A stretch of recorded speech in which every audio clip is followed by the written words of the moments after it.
Hi, this is Tim of the 1916 Company. Welcome and thanks for logging on. If you love this watch, email me. I am still T Mosso at thewatchbox.com. It is still in the description below. It is still your purchase and pricing email question line for buying this or any watch you see on any of our platforms. Please reach out to me directly. I am T Mosso at thewatchbox.com for pricing. Today, we discuss what may be a kinder, gentler Hublot. This is the Big Bang Unico white ceramic in 42 millimeters. A watch that takes everything you love about the Big Bang. It's got that, yes, but also makes it more wearable on a small wrist.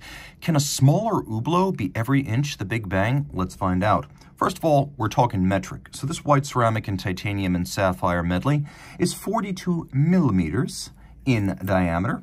You can see 14.7 millimeters thick, and then from end to end, 52.2 millimeters.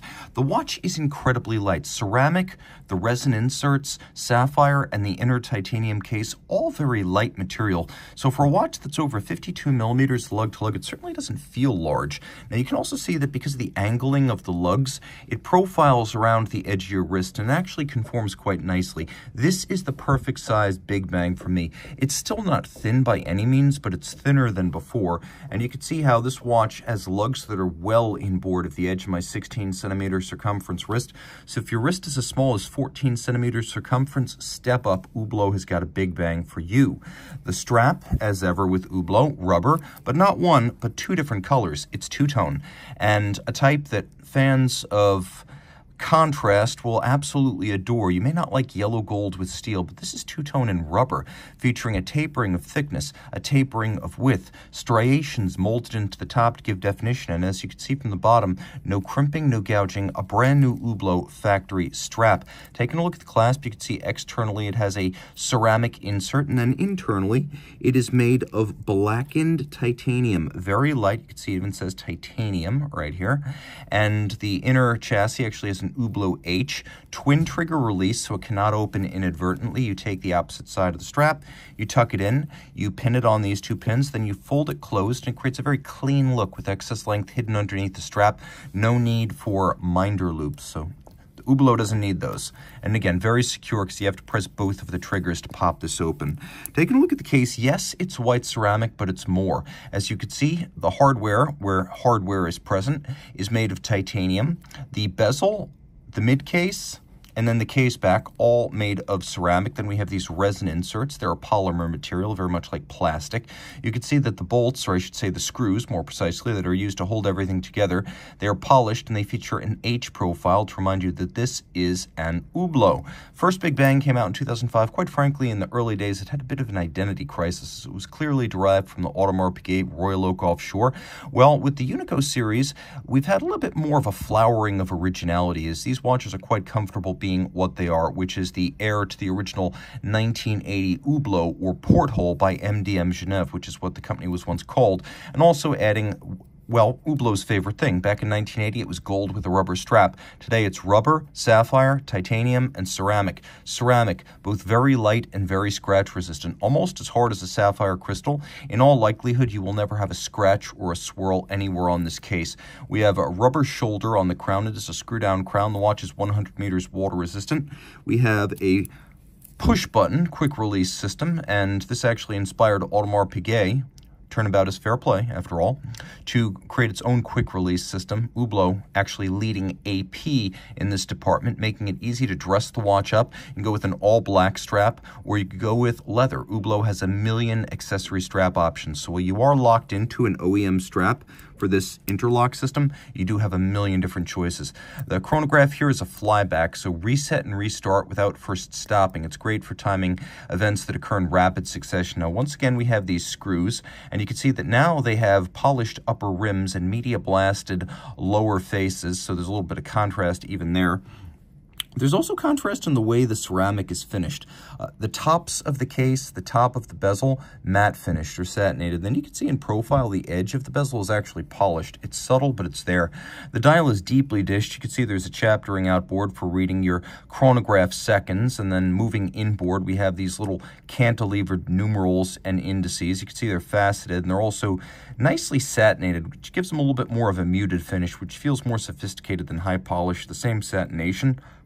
has been lavished on the chapped rings for the running seconds and the chronograph minutes, as well as the brushed profile on the hands.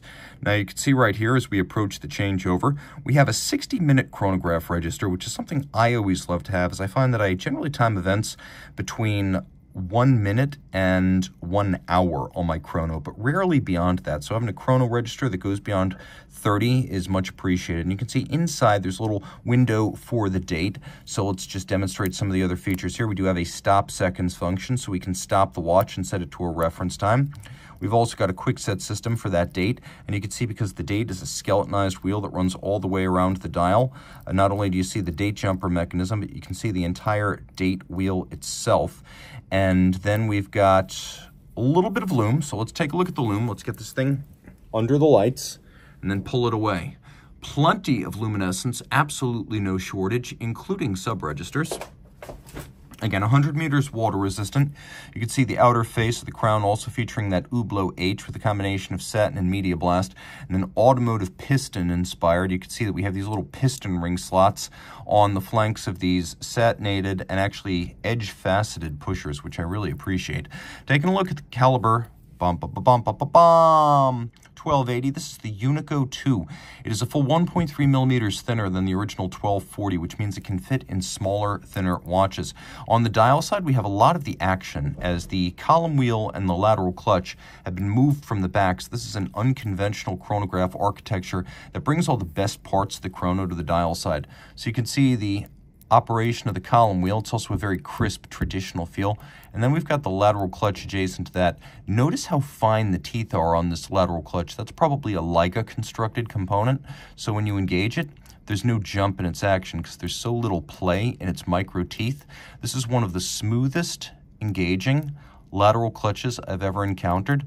Basically, you just press and hold and it starts. There's no jump, there's no leap. It's a very well-engineered system. You can see the rest of this. We have the motion works for the hands visible. That's the wheel system that drives the hands. And then we've got a bridge on the movement below. You can see the date jumper system up at the top.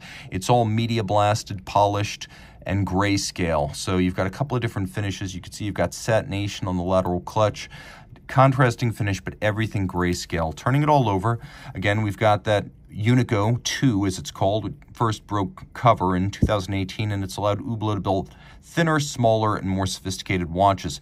Now, taking a quick look on the case back, you can see everything's grayscale here as well. It says full adjusted, which I take to mean either a chronometer standard 5 positions or a superlative 6 positions. 43 joules, 4 hertz beat rate, anytime magnetic and unlubricated silicon escapement. We have 72 hours of power reserve, automatic winding with high-efficiency ceramic rotor bearings, column wheel, lateral clutch, flyback, stop seconds, quick set date. Taking a quick look, we have Edicron for fine timing adjustments and beat error correction, but then we have this little Hublot specific rack and pinion system, which can be used for really, really small adjustments, such as, for example, adjustments of less than 5 seconds per day. And then you can see underneath the little escapement of iridescent blue silicon. A really cool watch. Love it on every level. And if you're an anti-Hublot guy, know this. I've had people return the Hublot Big Bang Unico 42 because they thought it was too small. So if you are an Hublot iconoclast and you don't like the big Hublots and you want something smaller and more traditional and more comparable to, say, an Omega Seamaster in size, step right up. Your ship has come in. Reach out to Team Mosso at thewatchbox.com for purchase and pricing details.